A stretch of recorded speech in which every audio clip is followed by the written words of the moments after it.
retinitis pigmentosa. Retinitis pigmentosa mean that pigment जो epithelium, retinal pigment epithelium along with जो photoreceptors हैं, retinal layers के अंदर जो ganglions layers हैं, ganglion cells हैं, ओवरऑल जो लेयर्स हैं उनकी क्या हो रही होती है, डिजनरेशन हो रही होती है, उनकी एट्रोफी हो रही होती है because of hereditary degenerative disorder की वजह से। ठीक है, तो मेनली जो है जो रॉड्स रिसेप्टर्स होते हैं उनकी क्या होती है, एट्रोफी होती है, और इन रिजल्ट क्या होती है, नाइट ब्लाइंडनेस होगी और constriction of the visual field होगी, और एट लास्ट स्टेज क्या होगी, ब्लाइंडनेस होगी। Let's see types. तो इसकी टाइप्स क्या टाइप्स में है, प्राइमरी रेटिनाइटिस पिगमेंटोसा जो यूजली जो रेटिना की पैथोलॉजी है उन उसके रिजल्ट में जो हो रही होती है। ठीक है, तो मतलब ये जो पैथोलॉजी है वो कन्फाइंड है सिर्फ रेटिना के ही लेवल तक, और जो सेकेंडरी रेटिनाइटिस पिगमेंटोसा होती है उसमें जो बीटा लिपोप्रोटीनीमिया है, ठीक है, उसकी वजह से हो रही होती है, फैट डिपोजिशन की वजह से। Okay, then this syndrome, Usher syndrome and Refsum syndrome. Just you have to remember the names. Next जो इनहेरिटेंस पैटर्न है उसमें कौन सा, एक्चुअली ये इनहेरिटेड हेरिडिटरी डिसऑर्डर है। ठीक है, it's either autosomal dominant and autosomal recessive. Okay, तो जो ऑटोसोमल डोमिनेंट होती है वो सब कॉमन होती है और बेस्ट प्रोग्नोसिस होता है as compare to autosomal recessive case. तो सिम्टम्स में क्या होगा कि ये जो ये जो डिस्क एरिया है, ऑप्टिक डिस्क एरिया, ठीक है, ये क्या होगा, पेल होगा, और ये जो ब्लैक नजर आ रहे हैं, ठीक है, दीज आर एक्चुअली पिगमेंटरी स्पैक्यूल्स। ये डिपोजिशन होती है, जैसे ट्रोफी हुई, डिजनरेशन हुई रेटिनल पिगमेंट एपिथेलियम की, वो फॉल आउट करते हैं in the sensory area, sensory जो लेयर्स होती हैं उनके ऊपर, तो उसकी वजह से ये पेयर होती हैं बोनी स्पैक्यूल्स। ओके, तो फर्स्ट ऑफ ऑल क्या होगी, there will be night blindness होगी अर्ली केस के अंदर बिकॉज ऑफ रॉड डिजनरेशन की वजह से। ठीक है, और इसके अलावा there will be tunnel vision.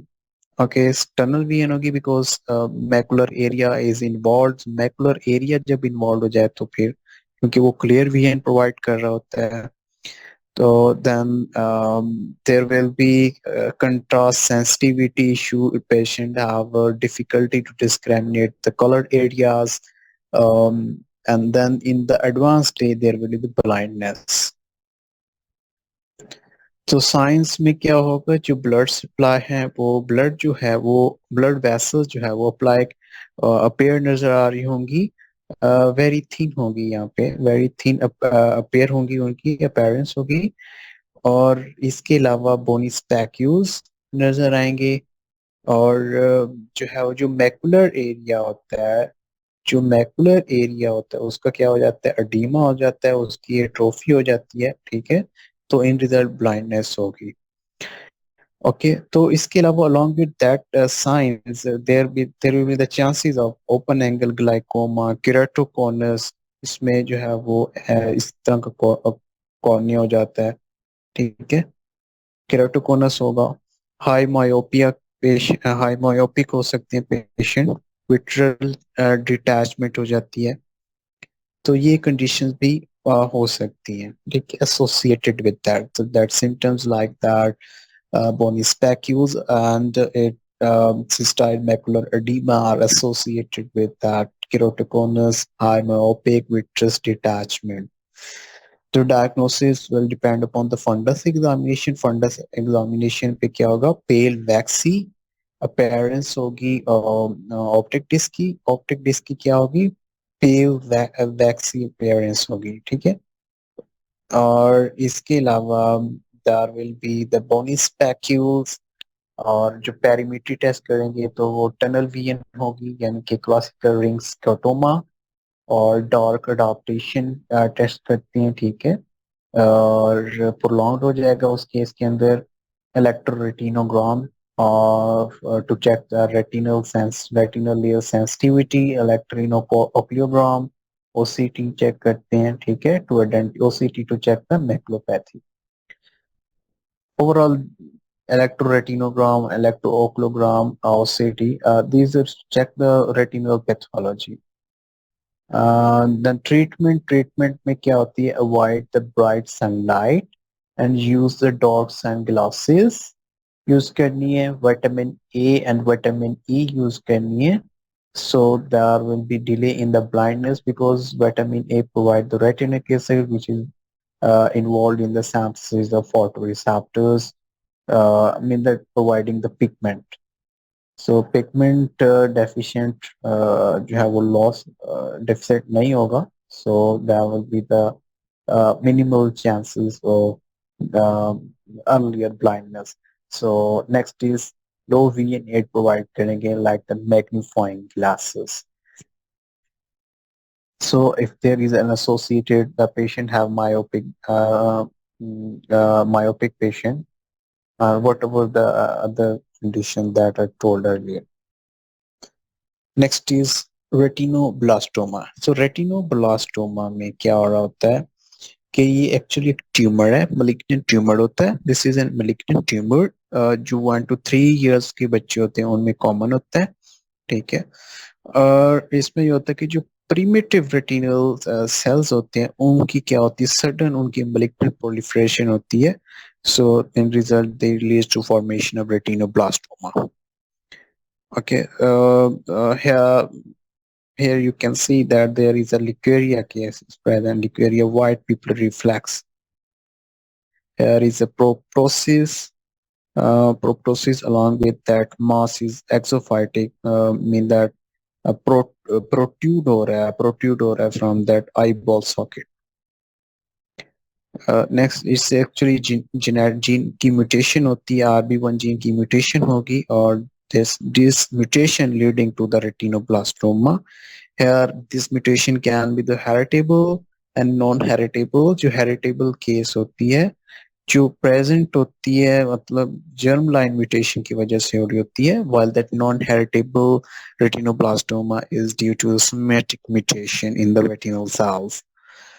Next to clinical features, I told earlier there will be the wide pupillary reflex, or there will be the squinting of the eye, convergent squint, and decreased vision is present. Next जो है वो जो ophthalmoscopic features क्या नजर आएंगे ophthalmoscope पे, अगर the endophytic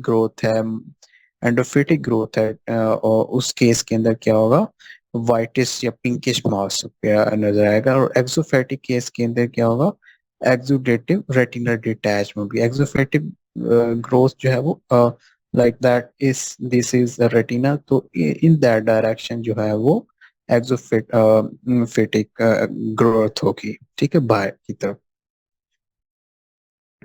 तो जब बाहर की तरफ होगी तो जो रेटिनल डिटैचमेंट होगी बिकॉज ऑफ ट्रैक्शन की वजह से ट्रैक्शनल रेटिनल डिटैचमेंट होगी.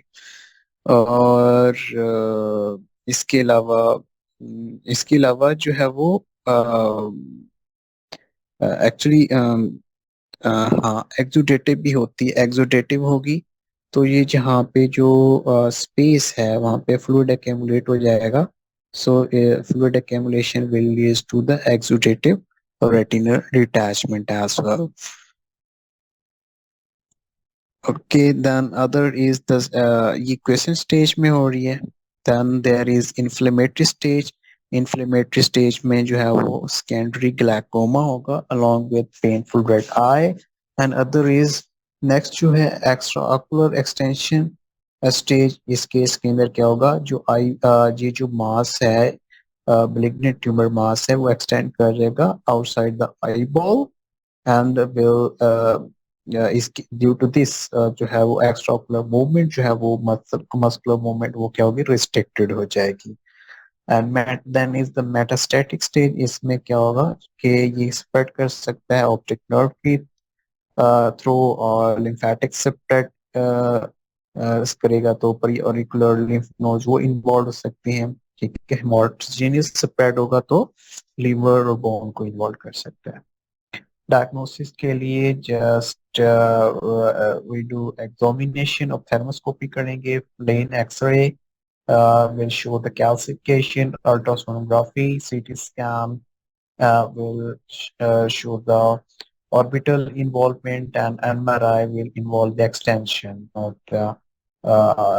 this tumor along with help out in the staging. Then there will be the systemic investigation, bone marrow biopsy will done, and lumbar puncture will also be done.